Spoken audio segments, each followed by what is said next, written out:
This time on Five from the Archive, I'm so excited to say that we are talking to the wonderful Emma Finch, who is a UK-based portrait photographer and quite simply one of the finest photographers I have ever had the chance and pleasure to meet. I'm sure you'll enjoy her fantastic work, along with her really candid approach to photography. Emma, thanks so much for coming along today to do the Five from the Archive. And I really appreciate you doing this because I know thoroughly enjoy your photography. I met you in real life. I really like you as a person, as a friend, and I think your photography is absolutely outstanding. And I've seen you on those presentation podiums at the photo show, so Was it's like a celebrity here today. So oh, thank I you very much. wish. Oh, thank you. Thank you, Mark. Thanks for having me here. Absolute Excited to be pleasure. here. Can I just ask you then, just to sort of talk through a little bit about your history, your background in photography, and how you got into it? And I know you're such an award-winning person. I mean, I'm interested to hear as well a little bit about how you got to those awards and how you feel about getting those as well, if that's okay. Absolutely. So I've been professional about 12 years, and I really started to get into portrait work when I had my two kids. As you do, when you've got kids, you want to document their lives, you want the best pictures of them. They change so fast when they're little. So I kind of threw myself into portraiture. So I've always had a camera. I've always liked photography. I've always considered myself a creative person. Can't paint, can't draw, can't do any of those things. So when I found photography, it's sort of the analytical side of my brain, but also the creative side of my brain. So it works really well for me.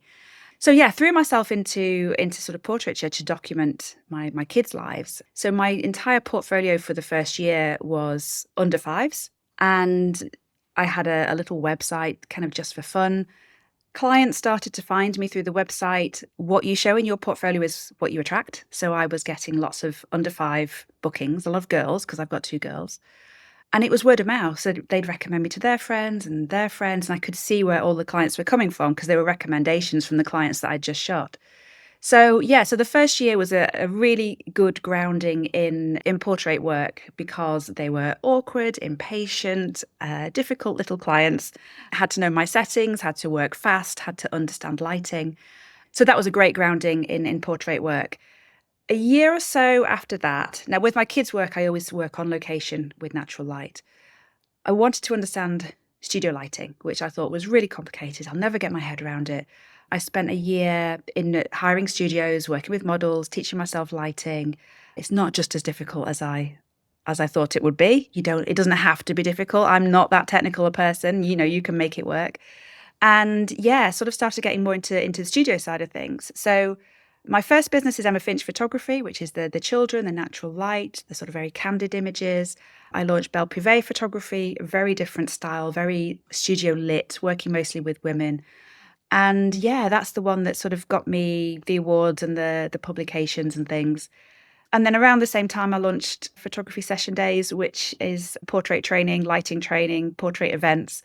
And yeah, it keeps me very busy. And then in terms of my progression, I think it's only the last couple of years where I've had the time and bandwidth, because both my girls are at high school now, to sort of throw myself into it even further and really try and improve what I do. So asking for more feedback, getting a mentor, doing competitions.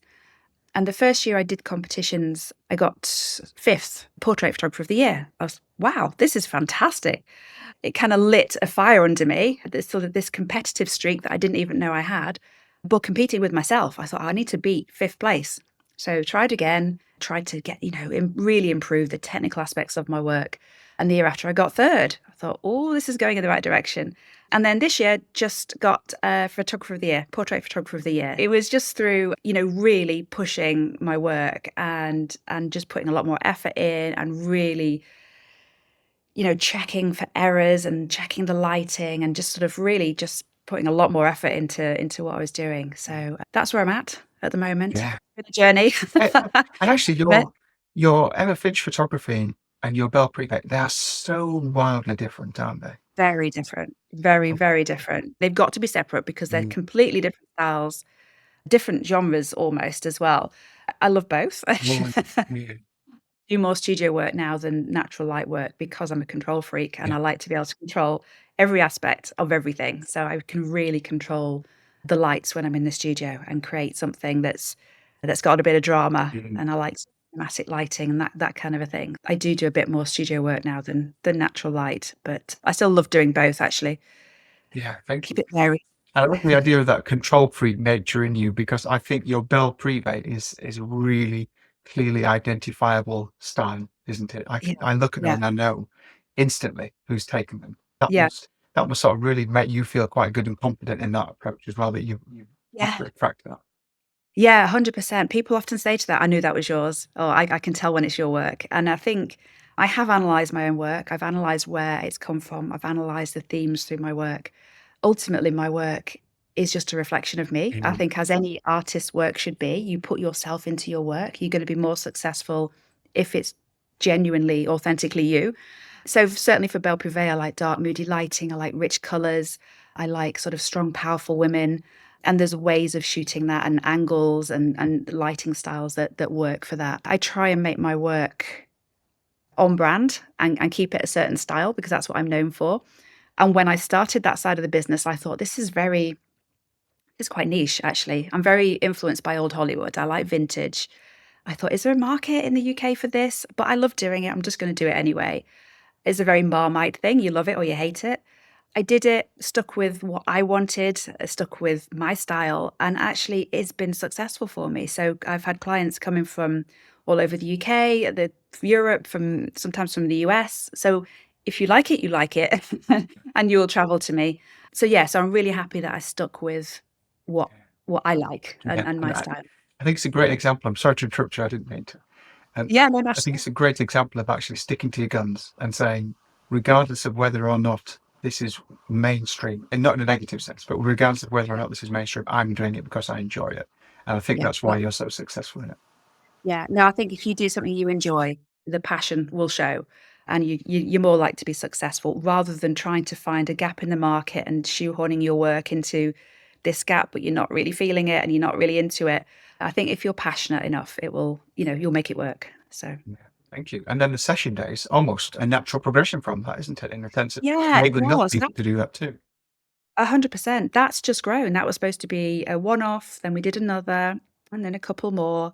And this is 10 years now of running events, and we do about 30 a year. Every single one sells out. And I love teaching. I never thought that I'd end up teaching photography at all.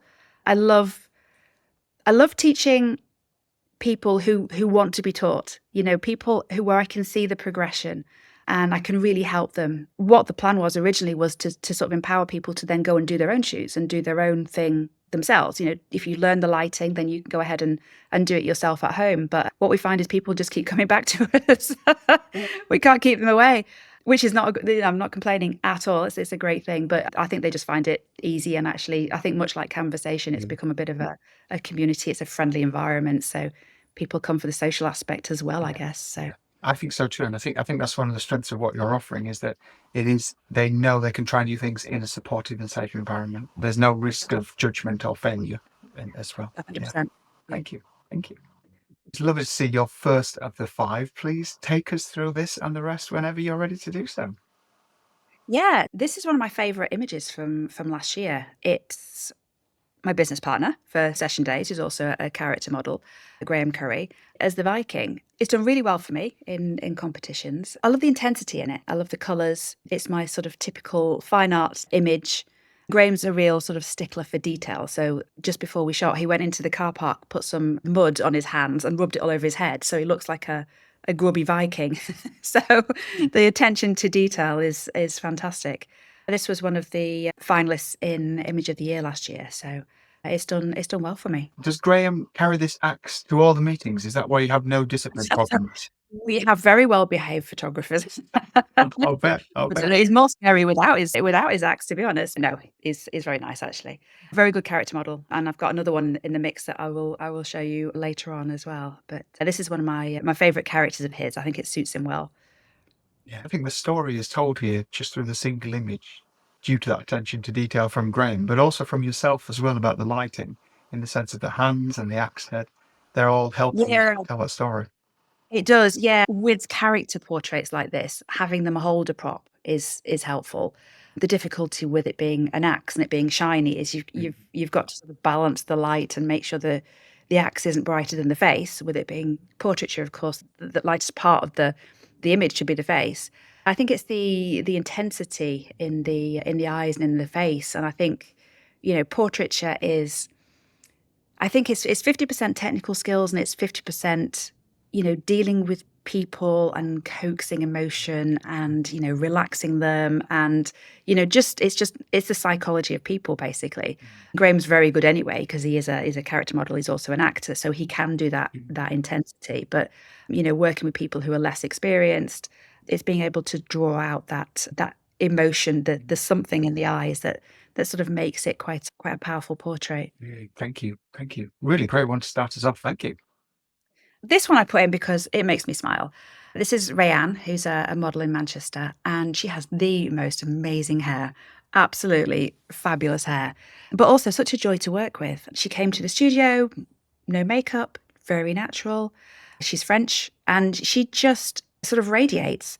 Bearing in mind that this is a studio shot with no makeup on, she just looks so beautiful. Usually with studio lighting, you need a lot of makeup so that your features don't sort of disappear. I love the tones in this. Again, it did well in competition last year. Yeah, she's just so sort of radiant. And then I sort of, in post, I put that sort of circle behind her just to sort of, I think I called it ray of sunshine, something like that, just because, she looks so joyful and happy. And I wanted that sort of, that circle, but also to sort of emulate the shape of her amazing hair as well. So I do like this one. And I'm not a portrait photographer, but especially in comparison to Graham, but perhaps not, the kind of serene softness here and looking away off the side of the camera as well, just beaming that light. There's an entirely different feel, even due to the posing and so on here as well. Yeah, definitely. And sort of lighting a character compared to lighting a beautiful woman is very different as well. And she's looking towards that light, so you can see the catch lights in her eyes. So her eyes look really sparkly and alive because she's looking right towards that light. She's got the light coming straight onto her face. So the brightest part is her face, as we mentioned before. So we're looking straight at the face, we're looking straight in the eyes, and she's just got that joyful look on her face as well. Another of my favourites from last I year. can see why this must have been tricky to pick these 5 from your huge catalogue of great options. It was tricky. I went through all the ones that got awards last year and then thought, oh crikey, how do I whittle this down to 5? It was difficult. I went with my gut, actually. That stood out to me. So Super, thank you. it's Graham again, in a wig this time. And this one got runner-up in Portrait Image of the Year. So again, it's done really well. What I particularly like about it is his sort of mournful look in his face. So with this, I wanted to create what would look a bit like a stamp, like as if he could be a really old-fashioned character on a stamp. So he's literally sandwiched between 2 lights, a proper classical side profile, which you don't see an awful lot. No. Just the expression in the eyes, the costume it was very quite gold, shiny bits on it. So I had to sort of mute those down a little bit because, you want the eyes to go to the face. But there's literally a light behind him to light the hair, a light in front of him to light the face. Just a very simple composition of a side profile, but quite effective. And I think perhaps even more effective because of the harshness on the left on my side at least, the harshness on that left light in comparison to a much softer light from the right hand side. Now, we know we're not going to get into sort of a technical aspect about setting up lighting. We may have something in the future about that, but this one maybe not. But with this kind of particular setup, do you have it in your mind's eye what you're going for, or is it a case of getting Graham in that position and then tinkering and playing? I usually have an idea of what lighting I want to achieve, and that depends on who's in front of the lens. So, I would shoot men slightly different to women. I would shoot characters slightly different again. I do like a fine art lighting. I'm quite old-fashioned, so I do like quite a moody, fine art style lighting. So usually I will use 2 lights, and I will put 1 light on. Basically, that's my key light, my light that's lighting my subject, that's doing the most work. And then I'll look at the scene and think, does it need anything else? Sometimes it will need just an extra light, maybe for the hair, something like that. But really, When I started, I went on a workshop and there was literally about 12 different lights firing all over the place. And I think that's what put me off studio lighting originally, because I thought this is too complicated. I don't understand it. But actually, when I started teaching myself and playing around with a doll's head in the front room and just playing with lights, it's not that complicated, actually. One light, see what you think, maybe add an extra, that'll do. That's fine. So it doesn't have to be complicated. Yeah, super, super. Graham's a great model, by the way, Yes, he's very good. He's quite handy. especially if he brings all of his own props. I know he's very good. He is very good. So this is slightly more Belle Prive style. The model is Meg, and she's a fine art model. So her posing is exquisite. Every time I work with her, she's very, very creative with her posing. She's very expressive with her face. Again, this one did well, and it's very simple. So slightly less moody lighting on Meg. I like the greens with her red hair and the pop of red on the lips. With women, I have to be more careful with lighting and with posing. There's an expectation with female portraiture that you're going to make them look the best they possibly can. Making sure the angle of my lights is right. So for example, she's got that dark shadow under her jawline, so we can see the jawline. I always keep my light quite high so you get that shadow. Also with men as well. Men want good jawline, of course, as well. But making sure it's always flattering. And then again with female posing, basic principles apply. So anything coming towards the camera, it's going to look bigger. Anything moving away is going to look smaller. Making sure everything looks nicely in proportion. You can see the shape. You can see that the waist and the curves, and then just the added element of the pearls. Just it's quite simple, but just something a little bit different, I guess. The judges seem to like it. So. And that's sculpting with light. The comment you made about the jawline and so on. Yeah. That's years of experience that's given you that, but also a great empathy with how perhaps people expect to be photographed as well. And they might. Yeah. And so the bulk of what I do is photographing women these days, to be honest. And I think being a woman, it helps because I know how women want to look. And when I'm taking images of models or clients, I always think, would I be happy with that image? If the answer is yes, I will show them the image. I will put it in their gallery. If the answer is no, I don't want them to see it. I wouldn't ever want to take a shot where I thought they might be disappointed or not like how they look in an image. And when I'm working with clients, so the vast majority of my work is with private clients, they get to see all the unedited images. They choose their images based on the unedited images. They always upgrade their package. So it makes me very happy that they're choosing their images based on the completely raw images straight out of camera. They're not looking at sort of the digital version of themselves. That is how they look. And I think in knowing how to light a woman and how to pose a woman, you're 90% of the way there. So when it comes to editing, I'm just doing minor tweaks, to be honest. They're not hugely different from how they come out of camera. Thank you.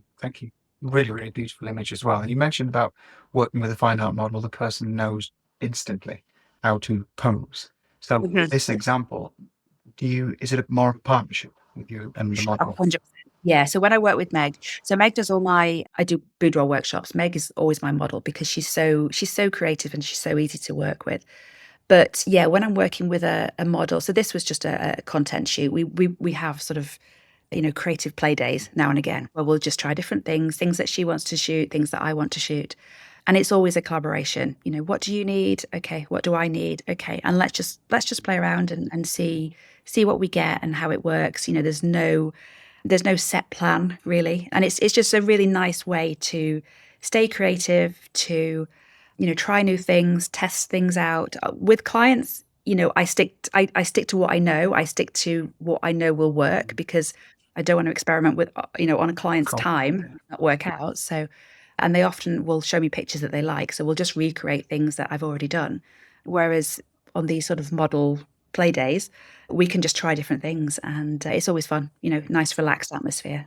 I was concerned about being relaxed because that then makes you more relaxed with your clients because you know that the look they're going for, you're really competent and confident to deliver it. Exactly. Yeah, I think a lot of professional photographers will work with models and just have these sort of creative days just to experiment, because otherwise you get stuck in a rut doing the same thing, six different clients, but it's the same set. And my studio is quite small, but it's very flexible. I can move everything. I'm always changing things, and these sort of days with models, it's just a really good way to, well, A, to get new content, but to test backdrops, test new lighting patterns, just to try something completely different. So Thank you. yeah, Beautiful picture. Well, they all have been, actually. thank you. I put this one in because I'm very drawn to vintage Hollywood. I think it's my number one influence. This is a model and performer called Daisy, and we wanted to sort of, create something that really looked like old Hollywood. Not a real cigarette, by the way. This is harder lighting. So whereas normally I would light a woman with soft lighting, so it's really nice and flattering on the skin, this is sort of old Hollywood photographers used to light with a hard light. So it's right in her face, which is good because it's sort of, it will even out, wrinkles and things like that, but it's very harsh. You have to get the angle right, and it gives that really good definition under the jawline. You can see how hard that light is. But if you're doing something for, drama, or you're doing film noir or vintage Hollywood, sometimes a hard light will just give you that extra little bit of drama. And it also means you can really light that face with the light, because they're very directional modifiers. So we're sort of pointing that right at her face. But yeah, I do like this one as well. And then we've got that triangular composition with the arms. It sort of keeps the eye sort of moving around the image. It's such a powerful look, isn't it? It's Yeah, a dominant look. Yeah, it's the intensity in the eyes that I think it helps. And great if you're working with models or actors or performers who can give you that intensity. Perfect, makes your life easier. If you're working with people who are less comfortable in front of the camera, that's when it gets difficult. What you don't want is them to look terrified or have a tear in the head.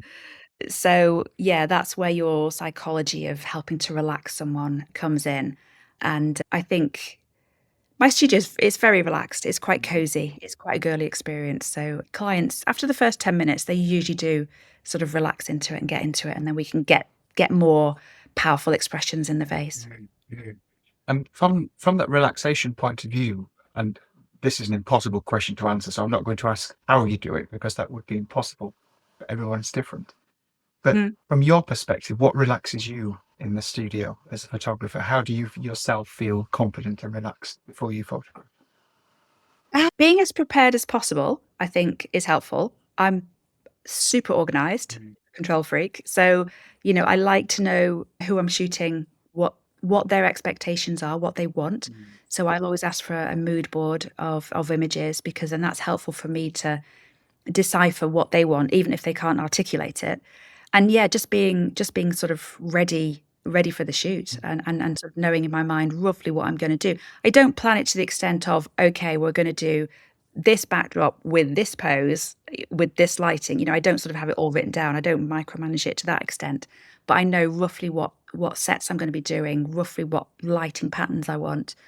But when my client, comes onto set and we're shooting, it's quite a fluid, organic process, because they need to be comfortable in the poses. They need to do the poses in their way, because they need to look like themselves, rather than it being too contrived. So there's an element of planning, but then there's an element of, let's just go with the flow and see what happens during the actual shoot.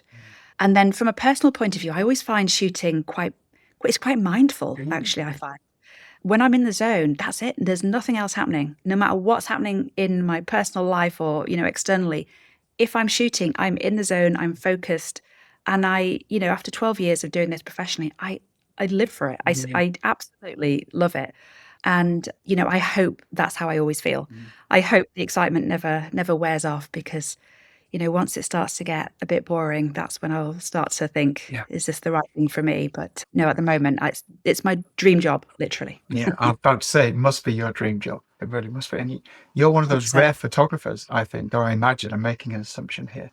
You're one of those rare photographers who actually gets to see the product of their work as well, because lots of these are locked away on digital dungeons in people's hard drives, whereas you, I imagine, very often get to see printed things on people's walls or things afterwards. People take it away, don't they? It's yeah, sometimes. So certainly when I'm working with models and performers, the images get used, and I work with a lot of dancers and burlesque performers, and yeah, they're used on posters and flyers and things like that. Private clients, the vast majority, no one will ever see the images. So that's a bit frustrating because my portfolio shows as very young and very beautiful, when actually my client base are obviously still very beautiful, but older, 40s, 50s, sometimes 60s. But that's not what my portfolio shows, which is a bit frustrating sometimes. But I can only use in my portfolio what I have permission to use, from a signed release. So yeah, a little bit frustrating sometimes. So yeah, so it's either locked away, as you say, on a hard drive, no one will ever see it, or it's on a massive poster. Yes, yeah, for sure. Either or, either or. Yeah. And the rationale, without getting into personal details, the rationale for people having these images at various points in their lives are quite varied as well, aren't they? The reason that they're complex, I think. Yeah. 100%. So with my female work with Belle Prive photography, I do a lot of sort of lingerie and boudoir and sort of styled female portraiture. And yeah, there's always a story behind why women book. So always. So they've had a mastectomy, they've come out of an abusive relationship, they've gone through a divorce, they've just turned 50. There's always a backstory to why they come for the shoot. And it's always for very personal reasons. And I think they find it quite cathartic to have a photo shoot. In fact, a lot of breast cancer charities actually recommend that women have a photo shoot to sort of reconnect with their new body. And one of the joys of my work is sort of seeing a client come through the door and they look nervous and they look scared, and you can see them thinking, "Oh, why did I book this? This is not a good idea." But by the time, we're into the shoot, you can see the shoulders start to relax, and they little more eyes are more sparkly, and they often start opening up to me about why they've booked or their life. It's a bit like going to the hairdressers. You end up telling the hairdresser. Very intimate experience. And by the end of the shoot, they're sashaying down the corridor like a supermodel. They feel great. They've got this confidence. And actually, the images sometimes are secondary to the actual process of doing the photo shoot for some of these people. And it's beautiful to watch a sort of transformation happen in front of you. And I think that's a side of what I do that, unless you do it, you're not really aware of. I think boudoir's it has quite a negative, people have negative connotations with boudoir. And certainly the clients that I attract are, they're strong women, but maybe they need this for psychological reasons. So it's very interesting actually meeting people and hearing their story and watching the transformation. And a celebration of who they are rather than what society judges them to be. 100%. Yeah. 100%. Yeah. Thank you. Thank you. Thanks very much for your buy from the archive. And it's been wonderful talking to you and going through those with you, Emma. I really appreciate it. I've asked everybody this, so I'm interested in who you'd like to recommend for other people to go and have a look at as well. Okay. So my biggest inspirations, if you like studio lighting, definitely have a look at Lindsay Adler. She is the queen of lighting and creative portraiture. So she's a New York photographer. Incredible work with lighting and with color. Always inspired by Lindsay. Older influences for me, Lillian Bassman, I discovered at Paris Photo, and she is, I think she's dead now. She's from sort of vintage photographer, and she does very creative black and whites, kind of like a bit blurry and a bit grainy, but very feminine. And I love her work. I think it's so creative. I'd love to try and do a project, something similar. Other photographers, Norman Parkinson, these are all the old influences that sort of influence my sort of Hollywood passion. Norman Parkinson is fantastic. Helmut Newton, a bit edgier. But also, painters, if I'm allowed. Vetriano, who's obviously current because he's just died. I find his work quite inspirational as well. And I like his colours and his storylines. So yeah, just a few things to look at. Thank you very much. Thank you. We'll get our teeth into. I'll put some links in the description as well so people can go and have a look at those. And Emma, I'm just going to say how wonderful it is to catch up with you generally, but how wonderful it is for you to do this. I really appreciate it. Well, thank you so much for asking me. Thank you. Thank you. I will see you again in the future. I'll put the links on for your own website, for you, everything that you do too as well. And hopefully we'll get a chance to organise something in the future and people can come and meet you in real life. Absolutely. That would be so much fun.